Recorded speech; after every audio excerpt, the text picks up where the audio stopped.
We're talking about what's in line for melanoma at this point, given our 50% of patients who are in need of other options.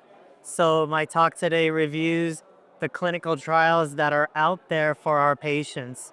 Given the amazing data that's been presented with RP1, the Replimune second-line trial, looking at RP1 plus Nivo versus investigator's choice. That is a randomized trial that's accruing in the second and third line. There are multiple trials for HLA-A2 positive patients.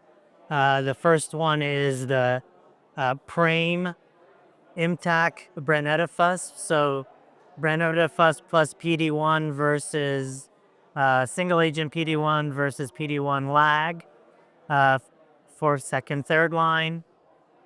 Also, for HLA-A2 positive patients, the TCR T-cell from Imatix is a randomized phase 3 trial called Supreme, which is opening shortly.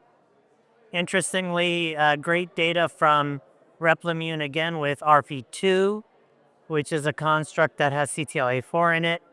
And that's going to be a randomized trial. We'll take second line or first line patients who have not seen checkpoint inhibitors. So great for your HLA-A2 patients that are positive and have had tebentafusp. Great for your patients who have seen the combination targeted agents.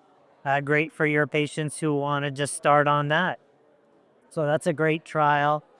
Going forward, there are other trials looking now at the personalized cancer vaccine in the metastatic setting.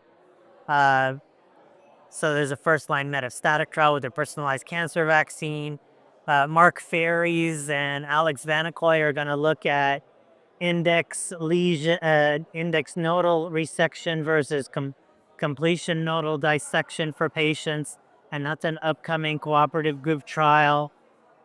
So with these randomized trials that are coming up, we're sort of shoring up second line, third line options for our patients. And we'll be moving on to look at the Obsidian adoptive T-cell trials.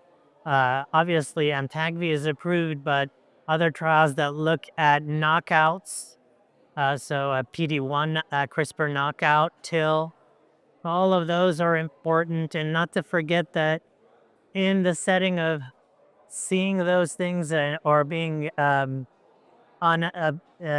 being available to you, there are other phase 1 and 2 trials of novel compounds, whether they are targeting NK cells or targeting the PD-1 pathway or looking to decrease Tregs.